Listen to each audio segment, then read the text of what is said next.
Hey, I'm Decathlon Gamer. Welcome back to PCM22 Career Mode. This is episode 55, and we continue on with La Vuelta. We've already completed our objective of winning stage. I'm going to try to get one more before we wrap it up. We have up to 5 opportunities remaining in this race, and and then we'll just kind of quick sim and see if somebody can place GC wise. But with 28k to go in this one, not your typical punchy stage. And it's going to be more like a sprint with a lot of the sprinters not there. And for that, we're going to want to get active fairly soon here with 24k to go. We're still descending right now, but you can see how quickly the field is closing their way up. And we definitely want these guys to make their way forward as they slipped back through that sector a bit as we make our way down this descent and get into this flat territory.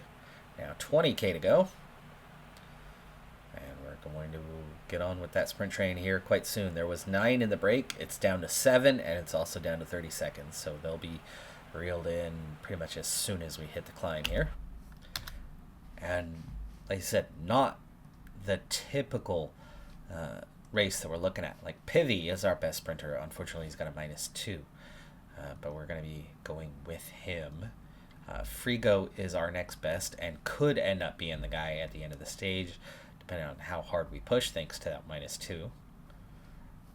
But it's about the sprint. It's going to be about the sprint. And these guys, semi-capable as climbers. Vermark with his +5 looks really strong. Gonzalez also looks really strong, so we'll set those guys up. And then lead outs from Arietta and Bano. And then the weaker guys on the day, Bogley and Coop. Wondering actually if Bogley's somebody, he's just strong. But no, these guys actually look really strong today. It's just the sprint part. So we are going to split the field up largely. Okay, 95 on the effort. By the way, the project that I was mentioning in the last episode, the yard project, if you skipped over that part. So rented a sod cutter, cut up the whole backyard last Saturday, and then I've been spending all week along with my wife and my nephew for a couple of days removing that sod from the yard as we've caught the break, and we are now pushing on here on the climb. Coop, red bar gone, so 99, give me that yellow bar. He sits in, he settles in, but he pushes on, he still has that effort. We're now at 14k to go. We are definitely going to move on to Bogley before the top of the climb, maybe at the 1k mark, just to put the field under a lot more pressure because there's still 127 guys here. Pivy already. Pivy not cutting it. Frigo barely cutting it. Bogley on a 99. Bogley, Bano over the top first. We keep picking up points there. Bano has 10 now. We're not really trying, but we are managing to keep ourselves in the mix. Gel up for these next 2 guys. Bogley still pushing on that little bit longer until we get into this next one, and that's splitting the field, 67 now. Pithy, how well has he recovered? He has recovered-ish. Recovered position, but not the energy. Tempted to have Bogley attack and kind of go for it with 8k to go. Okay, Bogley is done. On to Bano. Bano sits 7th in the overall. Didn't realize he was so high up. Okay, field is splitting. We have 4 riders going clear. Frigo couldn't keep up.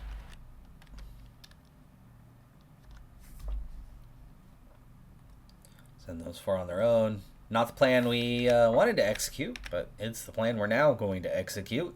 Is a 4-man break. No, Bano slipped to 3rd. Arietta about to crest over the top here, and let's see if we can keep these guys at bay behind. Can Bano hold the wheel? We have a 25-second advantage, and 4 guys going full gas here, and Bano does hang on. and does stay in. Well, did hang on. Oh, look at that gap now. Look at that gap now. Okay.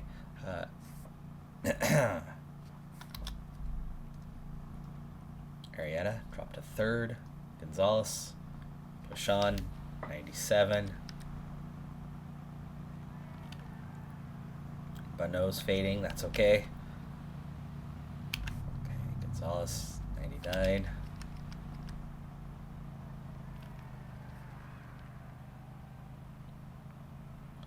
$3K for Mark. Your turn.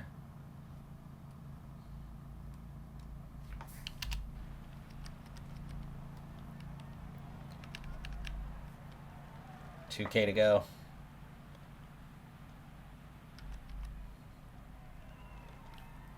$1K to go.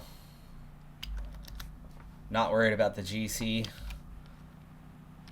Sprint it out. Gap has gotten bigger. Had gotten bigger. Those guys coming, attacking. Vermark's going to take the stage ahead of Arrieta and then Gonzalez, it looks like. Bonneau will finish fourth. A 1, 2, 3, 4 finish.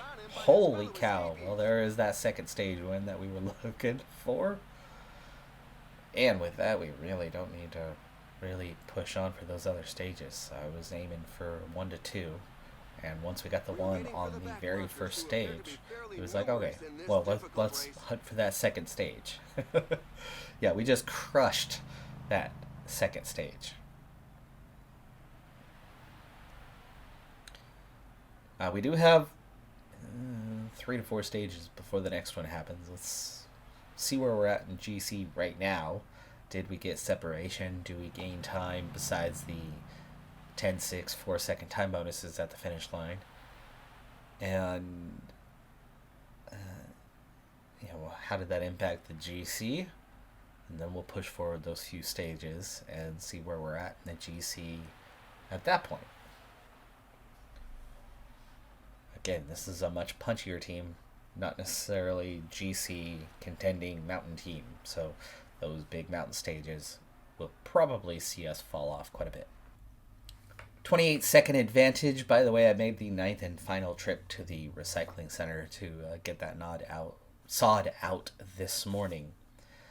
My throat is still very much full of, and I don't know which one it is of 3. There's 3 things impacting me at the moment. You can probably tell my voice is rather scratchy.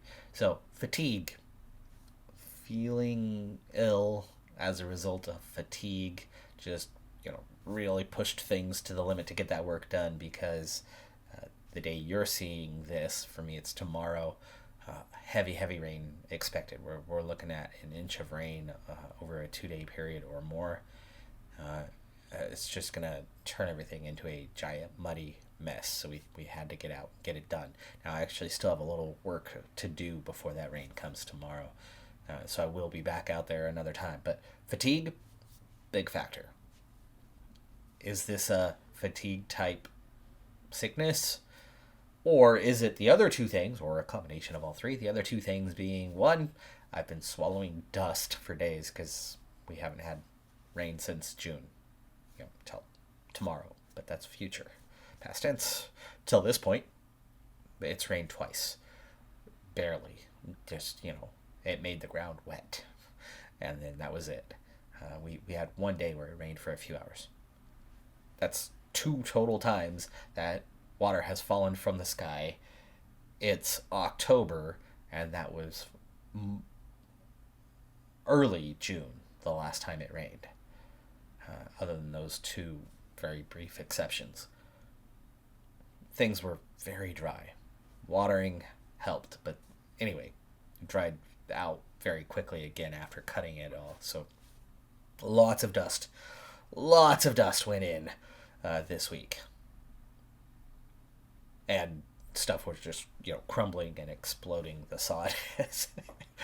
A lot of funny moments. Anyway, last thing, the third one, huge wildfire, multiple wildfires around the area. Hasn't rained since June. Remember that? Our fire season was very much delayed this year because until June, it pretty much hadn't stopped raining for months and months. So things were very wet. There was plenty of moisture. But 4 months, hot summer, it really dried out. And it's caught up. And it's taken its toll. We've got wildfires all over the place, including the largest one in the Pacific Northwest, to my knowledge. I haven't had much time to check out the news or anything, but to my knowledge, the largest one in the Pacific Northwest is quite close to here. Quite close. And the smoke from that fire and other fires is just everywhere through this area. And partially thanks to the proximity part, it's quite bad. So really, really bad air, a lot of smoke, a lot of dust going in my lungs throughout this week. And I'm just full of phlegm and just, Anyway. Which one of the three is the cause, or is all three, or 2 of 3 the cause of this? I don't know. Getting out of it will tell. I'll know more in a couple of days. But anyway, which I'm still going to be out in it. There's more to do. Go into the Portland Thorns semifinals. Yes, soccer, aka football in the U.S. We have playoffs. We don't just end the season, there's your table, woo, you were champion or not. We go on to the playoffs. The playoffs matter more. That's the one that determines the champion. The Supporter Shield is just like, whatever. But yeah, semifinals. Gonna be at the game in a couple of days. Anyway, back to what's going on up here. Top 4, 28-second advantage, plus the 10-6-4 time bonuses. That's going to have an impact, at least short term, possibly some jerseys to be worn by a rider or two. I know that both Bonneau and Gonzalez were quite high up the order. So let's go ahead and start with that one. Where are we? Not in the jerseys. Cepeda hangs on. Pedrero is still second, but Gonzalez and Bonneau both into the top 5. Vermark up to 13th. Points. Tied for second. Very much right there in the mix. KOM, just 4 points out of the jersey. 125s. Gonzalez will be wearing that jersey. And we are second as a team, just 7 seconds off Movistar at this point in time. But like I said, the mountain stages are still very much ahead of us. What's behind us is a lot of sprint and punchy stages. This being a punchy team won't fare as well in the mountains. Also, a quick update on the dossiers before I push forward a few days and then see where the team is at in that GC and other jersey competitions. The last of those 5-star riders that were available on the market have all been signed. They're all gone. There is nothing but 4.5-star talents. We already saw the World Tour teams already had 5-star and better. So I think our position should pretty much go on unchanged from this point going forward. With the last of them signed, we drop 2 further places, which brings us to 15th in the index. Similar to where we were last year, and because we lost or are losing Bogley and have no 5.5-star talents, but are much, much deeper in that 5-star range. It wasn't just 3 guys, or I think we ended up at 4 guys that were 5-star talents by the end of the signing period by October. Far deeper. So the team is in a better state than a year ago, but that top 3 essentially in the same position it was. I think we were maybe 16th last year. It looks like we're 15th this year, virtually unchanged. But like you said, the overall depth is where things are looking much better. But the team is shrinking in size just a little bit. We had a lot of expiring contracts. We are stepping it up in the financial department with a lot of those signings this year. Like I said, that depth going up. So what can we afford? What can we hang on to? And who's going to grow? And we very well could have another 5.5-star guy from that breadth of 5-star talent that we have right now. We could easily have a 5.5-star guy 2 months from now at the close of the period. Apparently, I'm not the only one capable of grabbing a win, as I've been quick simming here. Lawrence Pithy just picked one up himself on stage 12. So we've gone forward 4 stages, 5 stages at this point, and things are still looking good as far as I know in the overall, but I don't see a name up here at the moment, and I don't know whether there's time gaps. It looks like a lot of guys are on the same time, so let's see. In the general, yeah, Gonzalez still hanging on. He is third place, 27 seconds down, but no has slipped well down. But we're looking at 5 minute gap from 11th on back, so top 10 is actually looking pretty good for Gonzalez. Points, we're up there, but not really in it. Same with the KOM. And still for the team classification, Gonzalez, of course, is second in the under 25s. You can see we're all over that with, 5 names in the top 11. Following the time trial on stage 16, which was always going to be a bit of a struggle for us, Gonzalez finished 59th at 2.5 minutes down. So this is going to drop him down the order quite a bit. He was already down to 4th place. Now he's down to 7th, but he's still very much in the top 10 mix. Lucas Plapp has the advantage right now, actually significant advantage. Holy cow. 80-78, 80-79 for the Mountain Down 3 Prologue ratings, and 82 Barrador rating. That's an interesting one. 70 is his minimum attribute in anything. So, dang. And, of course, riding for Ineos, he's got plenty of team support. Arnsman has come out of nowhere, seemingly. I think he was outside of the top 5 recently. All of a sudden in second place. Enric Mas, who led, is now 3rd place and almost off the podium entirely. And, it's still open for 2nd through 7th is pretty close. Ayuso and Yates aren't that far behind in 8th, 9th. Whoever it was, Yates was 10th earlier, but whoever was up here a little higher, maybe a Mark Donovan kite, but isn't he good in time trial? No, he is not. So it might have been Mark Donovan. Anyway, has really fallen off. So we're looking now at a clear top 9. Gonzalez on the back edge of a fairly tight group with 2 guys a little further back, but he has room to go forward. A lot of mountain stages ahead of us. Those are better for him, but with a 79 mountain, he's less than perfect. 73 stamina, same thing. But let's go ahead and push forward to the end of the race and see what happens for Gonzalez. Meanwhile, in the other classifications, points long gone, KOM long gone, under 25s, Gonzalez is still second behind the race leader Plapp. Team, time trial especially, team has fallen off. We're now 6th place. And we've just concluded La Vuelta with Enric Mas returning to the top step, claiming the victory. Plapp falls all the way to 7th in this one. Gonzalez slipped to 8th place, actually just a second ahead. He was in the no man's land in between the contenders, which were the top 7, and then everybody else, the almost 12 minutes plus Van Dienenbiel, who rounded out the top 10.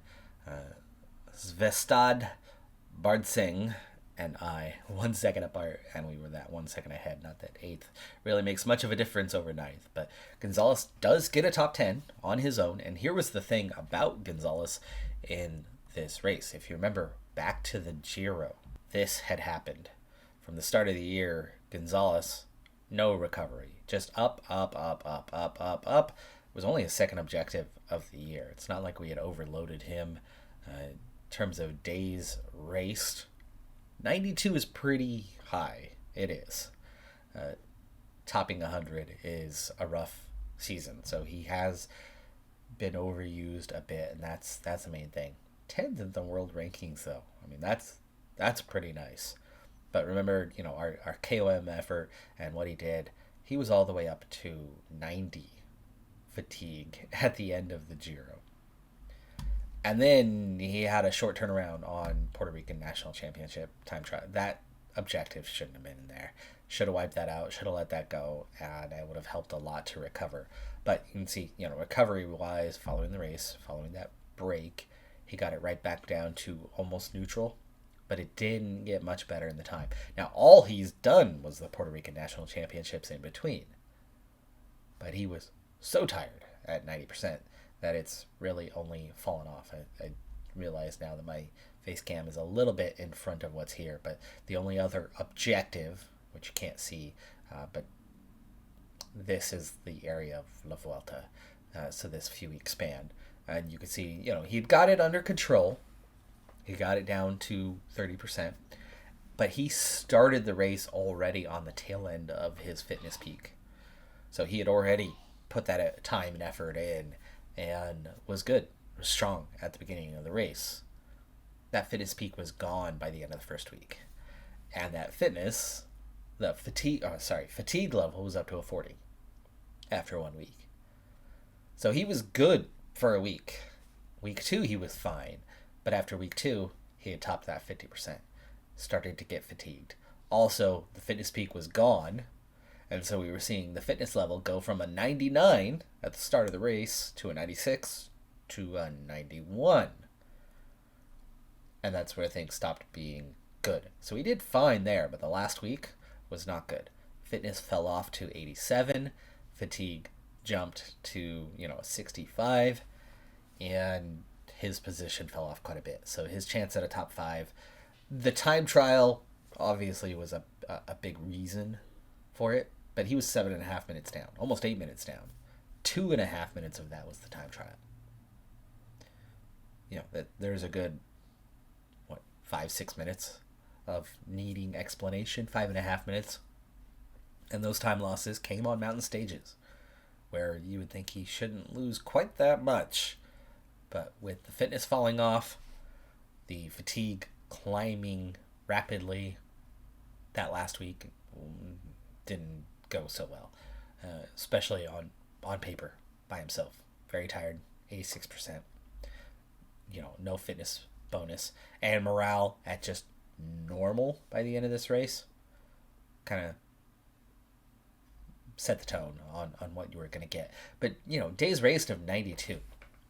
42 of those days, almost half of his season, was just the Giro and the Vuelta. Just 2 races. 50 days total, the entire remainder of the year. Still a little high, though. As for the other jerseys, Gonzalez was 15th in the points. Plapp was the winner there, by the way. Verona won the KOM. Not a lot of points in the KOM. Look at that, just 67 in it, and plus 30 over anybody else. I feel like we could have done more with that if we wanted, but of course that would have been many episodes to get after that one, make that happen. Ayuso ends up overtaking both Plapp and Gonzalez to get up and win the under 25s. We at least finished on the podium. Still had our 5 guys in or around the top 10, but 2 of them slipped out, and we went from, we had 5 guys in the top 11. Now it became 13. Fell off a little bit more, but again, high mountains, punchy team. And then team classification ultimately fell off to 8th place, which makes a lot of sense considering the guys could kind of climb, but not great.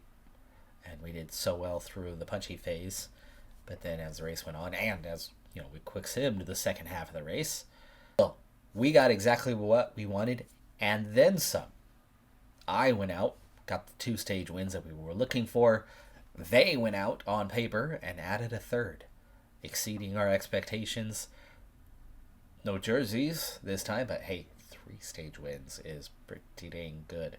And that meant that all 3 Grand Tours went how we expected or wanted them to go. We achieved what we set out to achieve in the Giro with the King of the Mountains and a very high GC finish. That part was unexpected. And then we went out and got our stage wins at the Tour and La Vuelta with less time and effort committed to them. I mean, that was 4 episodes for 2 Grand Tours. For me, that's a bit of a miracle to get through them in that sort of time frame. So really happy that we were able to pull that off. Next year, next season, we'll go for it. We'll really go for it. Krantz is going to be our GC guy for at least one of those Grand Tours. We'll see how the team is developing as we go along the way. We may not go for GC for all of them, but we will aim higher for all of them, such as what we did with the Giro this year. That could be the model for one of them. It could be a KOM, could be a points jersey, but we will raise the expectations next season for sure, especially with the depth that we now have within the team. Entering this season, it was like, let's survive, huh?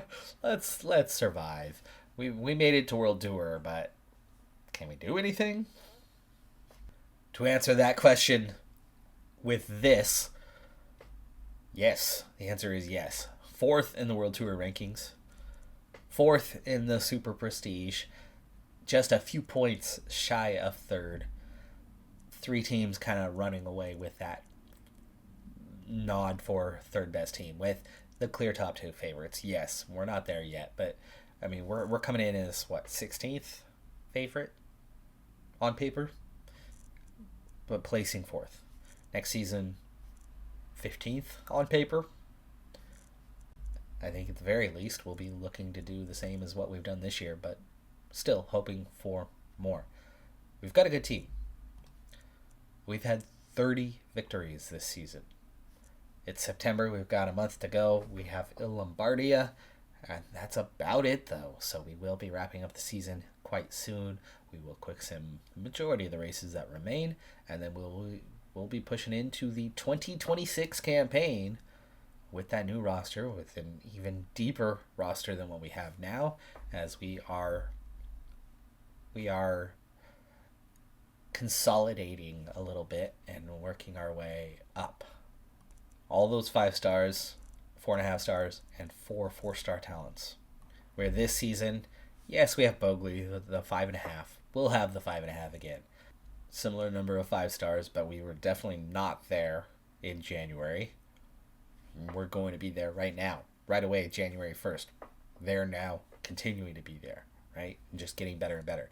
Plenty of 4.5-star talent. We will be down on that one a little bit. We won't have as much.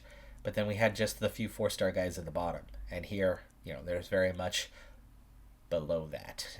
There's very much below that. We're trimming the fat a little bit on the roster for next season. This is what's going away. Kind of that second tier a little bit, thinning that out. In terms of days raced, Frigo, Coop, McKellar, Pivy, Bonneau, Ponamar, Gonzalez, all at 90-plus days. We've had a busy season. Sherguy is the lowest with 47 days raced. Ben Faisal, Hagens, Vandenberg. For me, scheduling-wise, sprinters always end up on a little bit less. Classics riders end up on a little bit less. Your big stage racers race a little bit more. And that's just down to stage races are 7 days, 8 days, 23 days, but 21 days of racing. Where the sprinters or the classics guys, it's a 1 day, 4-day event, 5-day event. And for them, the big ones are the 7-day events.